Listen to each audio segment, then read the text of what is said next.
Berita terbaru Chelsea dengan nama Zinedine Zidane kembali menggaung di kubu London Barat. Nasib Pochettino kini terancam oleh sang pemilik, Todd Boehly. Legenda Liverpool bocorkan taktik Pochettino yang membuatnya terkagum-kagum dengan penampilan Chelsea saat derby London. Christopher Nkunku makin dekat. Pochettino siapkan duet anyar dari raksasa Italia. Berikut ulasannya.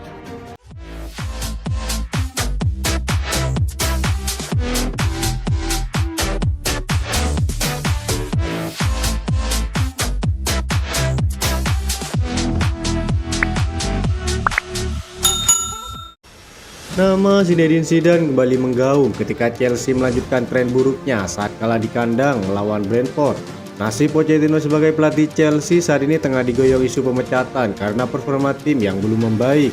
Pelatih The Blues itu jelas kecewa dengan kekalahan timnya. Dia sangat menyesali kegagalan timnya mencetak gol dalam pertandingan tersebut. Kekalahan dari Brentford membuat catatan buruk Chelsea terus bertambah. Di antaranya ini merupakan kekalahan keempat di kandang di musim ini. Chelsea sudah 4 kali tumbang pada laga kandang mereka. Dilansir dari Talksport, Chelsea sudah menelan 8 kekalahan dalam 18 pertandingan kandang yang dijalani. Catatan itu merupakan kekalahan kandang terbanyak dalam 1 tahun. Tak hanya itu, Chelsea dipaksa menyerah oleh Brentford dalam 2 pertemuan kandang sebelumnya. Tak ayal 3 kekalahan beruntun dalam laga kandang melawan Brentford membuat Chelsea mengukir rekor buruk. Kini tinggal nama Pochettino yang menjadi sorotan atas performa klub yang belum juga stabil sejak musim lalu. Pada kualitasnya diharapkan bisa mengubah penampilan tim London Biru musim ini. Nyatanya pria asal Argentina itu juga tak bisa memenuhi ekspektasi sang pemilik, Todd Boehly.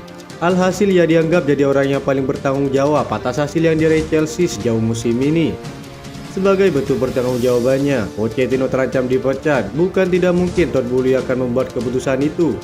Ada sejumlah nama yang berpotensi menjadi pengganti mantan pelatih PSG tersebut. Mantan pelatih Real Madrid yakni Zinedine Zidane kembali mencuat di London Barat. Sebenarnya Zinedine Zidane sebelumnya sudah pernah ditawari menjadi pelatih Chelsea di era Graham Potter. Hanya saja karena tak fasih berbahasa Inggris, Zidane akhirnya gagal merapat ke kompetisi Liga Inggris. Zinedine Zidane mempunyai rekam jejak yang luar biasa ketika membesut Real Madrid. Ia memenangkan 3 gelar Liga Champions Eropa berturut-turut. Jadi jika Pochettino tak kunjung memperbaiki performa buruk Chelsea, ada kemungkinan besar pelatih asal Argentina tersebut akan bernasib sama dengan Thomas Tuchel maupun Graham Potter. Trager. Jika pertandingan melawan Brentford dibandingkan saat Chelsea melawan Arsenal, The Blues jauh tampil luar biasa. Chelsea yang tidak diunggulkan justru bisa mengejutkan sang rival dengan mencetak 2 gol terlebih dahulu. Jika diamati, keunggulan Chelsea saat itu disebabkan karena Arsenal yang main buruk di 45 menit pertama dan karena keputusan taktik yang tepat dari sang pelatih Pochettino. Jamie Carragher mengatakan laga Chelsea versus Arsenal pekan lalu membuatnya terkagum-kagum dengan keputusan taktik sang pelatih Pochettino, namun cukup kecewa saat Chelsea kalah melawan Brentford. Chelsea menyuguhkan performa fantastis saat melawan Arsenal dan seharusnya mereka memenangi pertandingan melawan Brentford. Satu hal yang saya suka dari pertandingan saat menjamu Arsenal adalah bahwa Pochettino dan timnya bisa bermain adaptif, ujar Carragher. Chelsea hampir memenangi pertandingan pada laga itu. Satu hal yang menarik yang disorot Carragher adalah keputusan Pochettino menurunkan skuad Chelsea tanpa seorang striker. Ada 4 gelandang yang diturunkan bersamaan di lini serang. Chelsea tidak bermain dengan striker saat melawan Arsenal.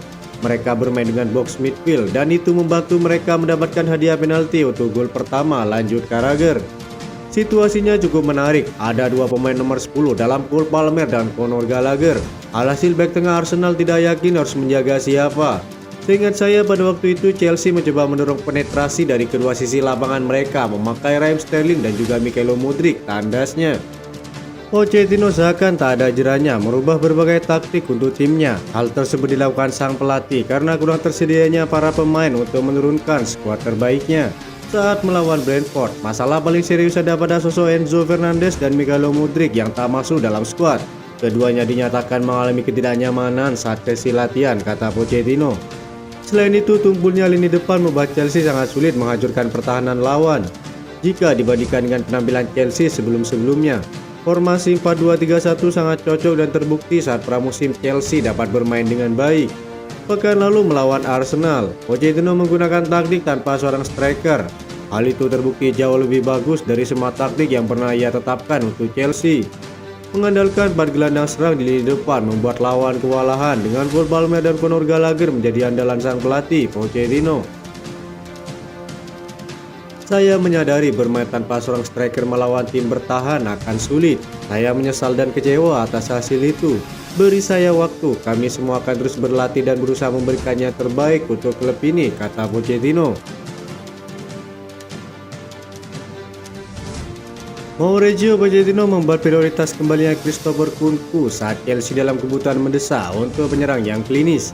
Masalah Chelsea di depan gawang telah sangat menghambat perkembangan mereka di bawah asuhan sang pelatih. Sejauh ini untuk seorang pencetak gol terbukti sulit ditemukan untuk Chelsea. Kepulangan Nkunku seharusnya tidak lama lagi karena Nicholas Jackson dan Armando Broja terus mengalami kesulitan dalam mencetak gol. Setelah kekalahan 2-0 Chelsea dari Brentford pada hari Sabtu, Pochettino menjelaskan bahwa nasib buruk dan masalah lainnya telah mencegah Chelsea tampil dalam performa terbaik. Seorang Christopher Nkunku yang membuktikan bahwa dia bisa mencetak gol di liga-liga besar seperti Bundesliga, kini telah berkembang pesat dan mulai latihan penuh bersama pemain lainnya. Memang pada kenyataannya Chelsea sangat membutuhkan penyerang nomor 9. Kita perlu pulihkan Broja dan Nicholas Jackson terpengaruh oleh berbagai alasan. Tetapi dia masih muda dan butuh waktu untuk beradaptasi, kata Pochettino. Sekarang telah diungkapkan bahwa Chelsea memprioritaskan untuk merekrut seorang penyerang kelas dunia baru pada tahun 2024. Menurut Fabrizio Romano, Ivan Toney, Victor Osimhen, dan Dusan Vlahovic semuanya telah dikaitkan dengan kepindahan ke Stamford Bridge karena sang pelatih berupaya mengatasi masalah mencetak gol pada timnya. Selain itu, tidak dibutuhkannya seorang Romelu Lukaku bisa menjadi opsi untuk memulangkan Tammy Abraham yang kini tersisihkan di AS Roma. Sebagaimana diketahui, Lukaku sedang dalam masa peminjaman di klub yang sama dengan Tammy Abraham. Di AS Roma, Lukaku kembali menemukan ketajamannya. Ia berhasil mencetak 3 gol bagi timnya sejauh ini. Meski lagi tajam-tajamnya, Chelsea tidak berniat memulangkan Romelu Lukaku. Calcio Mercato mengklaim bahwa Chelsea lebih suka untuk memulangkan Tammy Abraham ketimbang Lukaku. Menurut laporan tersebut, Pochettino lebih memilih untuk memulangkan Tammy Abraham ke Stamford Bridge ketimbang Lukaku. Pochettino menilai striker timnas Inggris itu lebih cocok di skema permainannya ketimbang Lukaku, sehingga Pochettino memilih untuk memulangkan sang striker ke Stamford Bridge. Menurut laporan yang sama, Chelsea sudah mengajak AS Roma berdiskusi terkait transfer Abraham ini. Mereka kabarnya akan mengajukan pertukaran pemain. Mereka akan menyerahkan Lukaku ke AS Roma secara permanen dan sebagai gantinya AS Roma harus menyerahkan Tammy Abraham ke Chelsea. The Blues menilai nilai transfer kedua striker ini berada di angka yang mirip. Jadi pertukaran pemain nampaknya jadi opsi yang bagus untuk keduanya. Menurut laporan tersebut, AS Roma menyebut baik kemungkinan barter Lukaku dan Tammy Abraham. Jose Mourinho kini lebih sreg menggunakan Lukaku ketimbang Abraham. Jadi ia menilai pertukaran pemain itu bakal bagus untuk kedua tim.